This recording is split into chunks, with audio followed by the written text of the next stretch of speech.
Crise financière. Cet actif a sauvé la vie de plusieurs milliers de personnes. Donc les personnes qui connaissaient cet actif ont pu investir une partie de leur épargne et préserver leur épargne, voire même multiplier leur épargne pour garder leur pouvoir d'achat.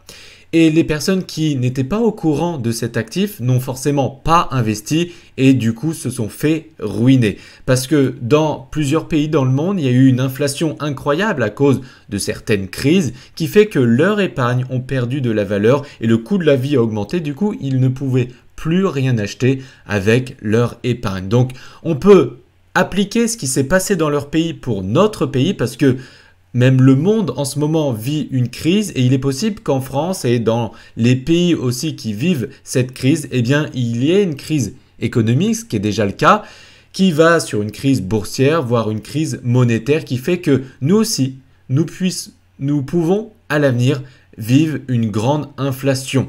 Donc, il faut connaître les actifs dans lesquels eh bien, ces pays qui ont vécu ça avant nous eh bien, ont investi pour potentiellement faire la même chose de notre côté et potentiellement préserver notre capital, préserver notre épargne, voire même le multiplier. Donc, je vais vous présenter cet actif dans cette vidéo. Mais avant ça, si vous souhaitez connaître mes stratégies d'investisseur qui me permettent d'investir avec un maximum de sécurité et en automatique de manière simple, cliquez sur le bouton en haut à droite de cette vidéo ou sous cette vidéo. Vous avez un lien, cliquez sur ce lien, inscrivez-vous pour recevoir une vidéo formation totalement gratuite pour en savoir plus sur mes stratégies d'investisseur. Le pays que je vais prendre pour exemple dans cette vidéo est l'Argentine parce que malheureusement, l'Argentine depuis des années et des années vit une crise inflationniste très importante. C'est-à-dire que leur monnaie a tellement perdu de valeur que le coût de la vie a augmenté à un tel point que si on remettait ça en euros, il faudrait 10 € aujourd'hui pour acheter 1 kg de riz. Et vous allez voir que je ne vais pas vous présenter seulement un actif, mais 3 actifs dans lesquels les Argentins ont voulu investir eh bien, pour préserver leur épargne et s'éloigner de leur monnaie locale qui est le pesos argentin. Le premier actif que je peux vous partager, eh bien, ce sont les autres devises. Parce qu'on a envie de se dire, si le pesos argentin perdait toute sa valeur, pourquoi les Argentins n'ont pas converti leur monnaie locale en une autre monnaie étrangère qui, elle, garde sa valeur? Eh bien, le souci, c'est que l'État a appliqué un CEPO. Un CEPO, qu'est-ce que c'est?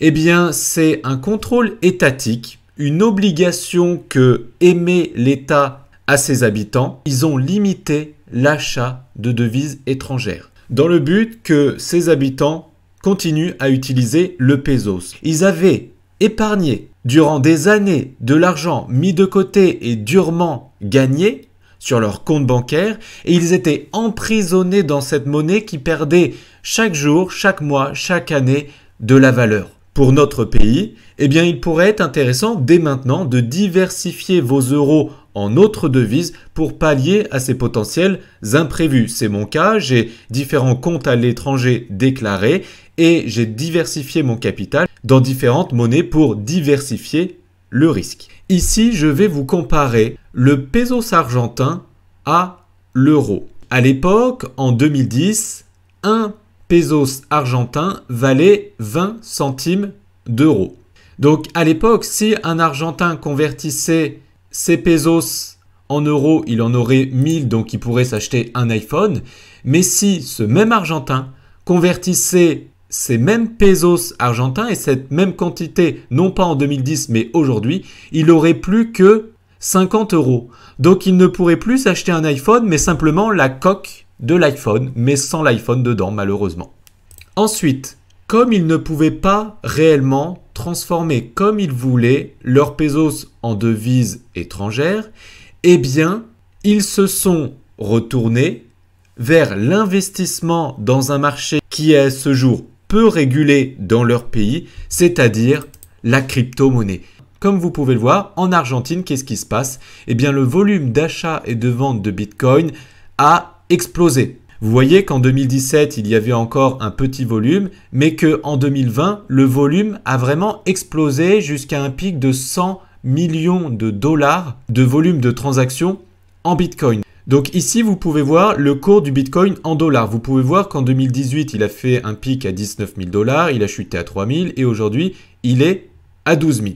Donc, vous voyez que en dollars, le Bitcoin n'a pas encore dépassé son plus haut historique en 2018. Mais maintenant, on va comparer le Bitcoin au pesos argentin. Et vous pouvez voir le graphique ici. Désolé, j'ai pas un meilleur graphique. Le pic que vous voyez ici, eh bien, c'est le même pic que vous pouvez voir ici, en 2018. Donc là, on compare le Bitcoin au pesos argentin. Sauf que vous voyez que en dollars, le plus haut n'a pas encore été dépassé.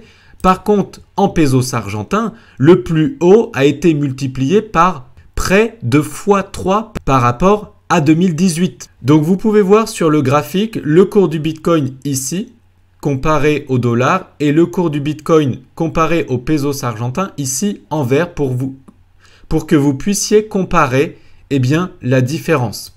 Donc ça veut dire que si un Argentin avait investi en 2019, quand le cours du Bitcoin en dollars était à 3 000 $, soit 100 000 pesos argentins, eh bien aujourd'hui, le cours du Bitcoin est à 12 000 $ ou 800 000 pesos argentins. Ce qui veut dire qu'entre 2019 et 2020, soit un peu plus d'un an et demi, les Argentins ont fait x8 leur capital en l'espace d'un peu plus de un an et demi. Alors que nous avons fait que x4 puisque le dollar, lui, a moins perdu de valeur. Mais ce n'est pas tout, il reste encore un actif dans lequel les Argentins ont aussi investi pour diversifier leur patrimoine et sortir du pesos argentin, c'est l'or. Vous pouvez voir que si un Argentin avait investi dans l'or en 2019, il valait 1 500 $ et aujourd'hui 4 700 $. Donc, entre 2019 et aujourd'hui, le cours de l'or a fait un x3. Alors que si on le compare au dollar, entre 2019 et aujourd'hui, le cours de l'or a fait un plus ou moins x2. Donc pour les Argentins, il était aussi bénéfique d'investir dans l'or. Par contre, vous l'avez compris, il était beaucoup plus intéressant d'investir dans le Bitcoin parce qu'ils ont eu une performance beaucoup plus grande qu'en investissant dans l'or. Donc si vous souhaitez une vidéo formation gratuite pour en savoir plus sur le sujet, savoir dans quelle pièce d'or investir, savoir où stocker son or, savoir dans quelle devise investir, comment créer un compte à l'étranger, comment investir dans les crypto-monnaies, etc. Cliquez sur le bouton en haut à droite de cette vidéo ou sous cette vidéo, cliquez sur le lien vraiment sous cette vidéo, inscrivez-vous et je vous partagerai tout ça avec grand plaisir et même gratuitement. Je vous dis à très bientôt, likez cette vidéo si vous avez appris des choses, abonnez-vous pour ne plus louper mes vidéos. Je vous dis à très bientôt, ciao!